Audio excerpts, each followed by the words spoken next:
बेशक मैं पढ़ने में बहुत अच्छा था, पर मैं आपको जानता ही नहीं। बोली, मैं तो आपको अच्छे से जानती हूँ, आप मिस हुआ हो ना। बोला, हाँ, पर आपको कैसे मालूम कि मैं ही हूँ, और भी कोई हो सकता है।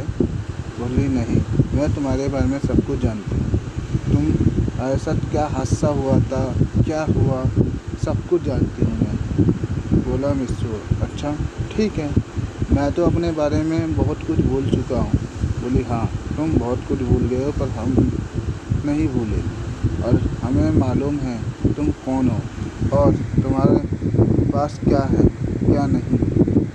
तुम्हें अपने बारे में जानना है तो अपने माँ बाप से पूछो कि मैं क्या हूँ और मेरे अंदर क्या ताकत है। तुम किसी भी व्यक्ति को बचाने के लिए किसी भी हद तक चले जाते हो ना। बोलते, हाँ, मैं दुश्मन हो या दोस्त, हर किसी को बचाता हूँ। बोले, हाँ, यही तो तुम्हारी बहुत अच्छी आदत है, और तुम्हारे अंदर ऐसी ऐसी शक्तियाँ हैं जो तुम्हें नहीं मालूम। जब तुम किसी को मुसीबत में देखते हो, वही शक्तियाँ तुम्हारी जागरूक होके तुम एक सेकंड भी नहीं लगाते और वो काम करके हट जाते हो, और हर कोई देख के हैरान हो जाता है। तुम्हारी पर्सनैलिटी चेंज हो जाती है, तुम्हारे रंग रूप हर चीज़ बदल जाती है। तुम्हारे बारे में मुझे सब कुछ मालूम है मिस्सू। बोले, क्या तुम्हें मेरे बारे में सब कुछ मालूम है? मुझे तो अपने बारे में इतना भी नहीं मालूम कि मैं हूँ कौन। मैं सिर्फ इतना जानता हूँ कि मैं एक आम इंसान हूँ। बोली, नहीं, तुम आम इंसान से भी ज़्यादा हो। तुम्हें बहुत कुछ करना है इस दुनिया के लिए और अपने परिवार के लिए। अपने परिवार को खांसी आ गई एक अपने परिवार के लिए तुम्हें बहुत कुछ करना है, और अपने परिवार को तुम्हें साबित करना है कि तुम नालायक नहीं हो। मैं तुम्हें अच्छे से जानती हूँ मिस्सू। तुम मेरा नाम जानना चाहते हो ना? मेरा नाम है सुमीरे पोसिनो, और मेरी एक बहन भी है जिसका नाम युको है। तुम उससे भी जानती हो। हम दोनों तुम्हारे बहुत अच्छे दोस्त थे। पहले तो युको तुम्हारी अच्छी दोस्त बनी थी। मैं तो तुमसे बहुत बार, जब मैं तुम्हारे पास एक बार आई थी, तुम थोड़े अकड़ू इंसान थे, पर तुमके बहुत अच्छी।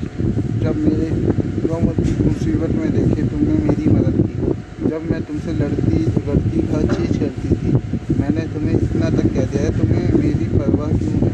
तुमने कहा, मुझे परवाह तो हर किसी की है, पर मुझे तुम्हें से कुछ कहना है। पर उस टाइम तुमने कुछ भी नहीं कहा। आज पूछना चाहती हूँ, क्या हुआ था उस दिन?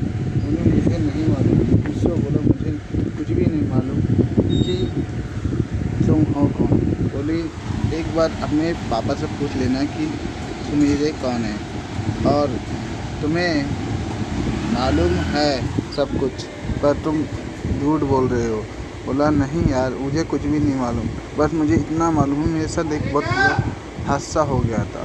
हादसे में ये बात हुई, एक अचानक से एक हादसा हुआ। मैं अपने छोटे भाई को बचाते वक्त मेरे को बहुत गहरी चोट लग गई। सिर्फ मुझे इतना ही मालूम है, और शायद मैं उस टाइम पे शायद अमेरिका में रह रहा था। बस इतना याद है, उसके अलावा मुझे कुछ भी याद नहीं। मैं कौन हूँ, क्या मेरे अंदर क्या शक्तियाँ हैं, क्या नहीं, वो तो तुमसे मालूम पड़ रही है कि मेरे अंदर अजीब व गरीब शक्ति है। पर एक बात मुझे मालूम पड़ गई कि तुमने कहा कि हाँ, मैं कोई भी बंदे को मुसीबत में देखता हूँ तो मेरे अंदर अपने आप अच्छी सी रौनक आने लग जाती है, और मुझे अचानक से कोने में जाके मेरे पास एक कॉस्ट्यूम है जो मैं पहन के आता हूँ, दूसरों की मदद करता हूँ और चला जाता हूँ। बोली, हाँ, तुम्हारे बारे में मुझे सब कुछ मालूम है। बोले, क्यों? मेरे बारे में कैसे तुम्हें मालूम है? बोली, मुझे ऐसी बात मालूम है तुम्हारी जो तुम्हें भी नहीं मालूम होगी। मैंने बोला, ऐसा क्या बात है भाई जो मुझे नहीं मालूम? वो बोली कि मिस्सू, एक बात बोलूं? मैंने बोला, हाँ बोलिए।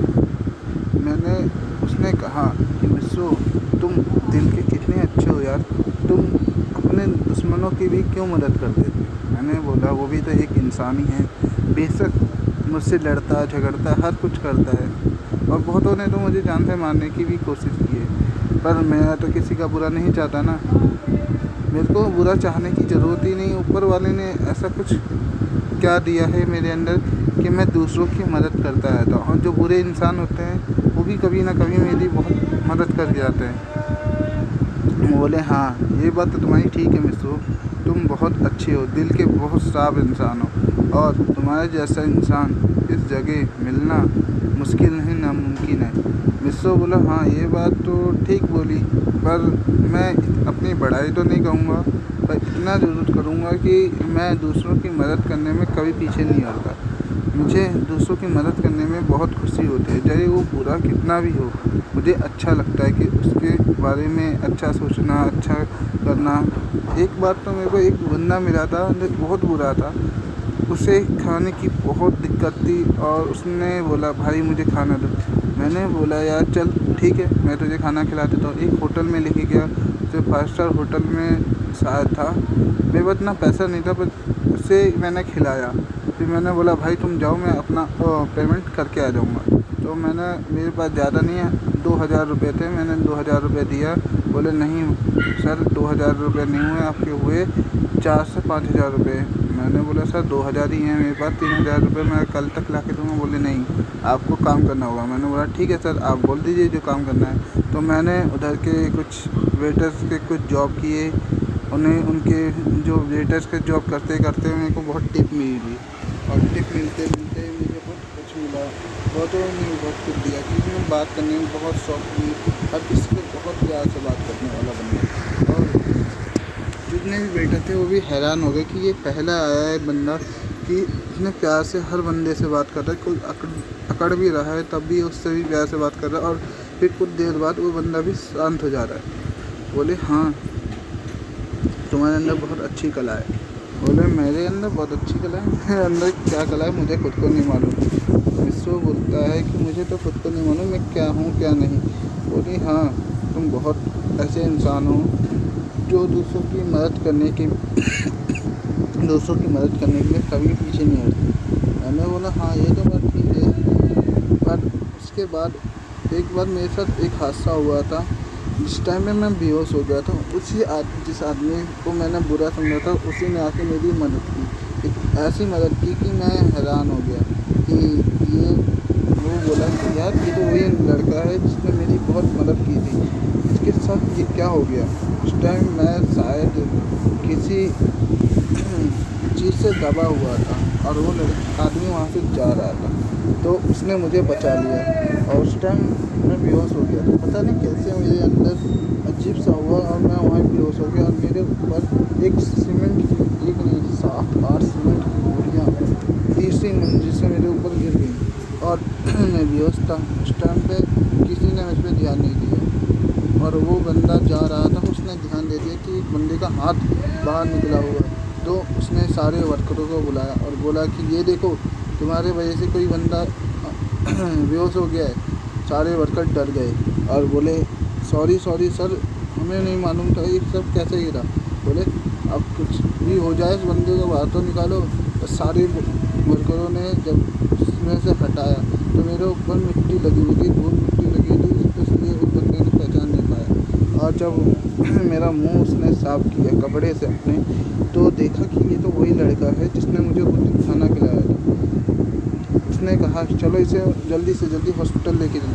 सारे वर्कर तो डर गए थे कि इसके साथ कुछ हो तो नहीं गया हो, मर तो नहीं गया। बोला जल्दी से जल्दी टैक्सी बुलाओ।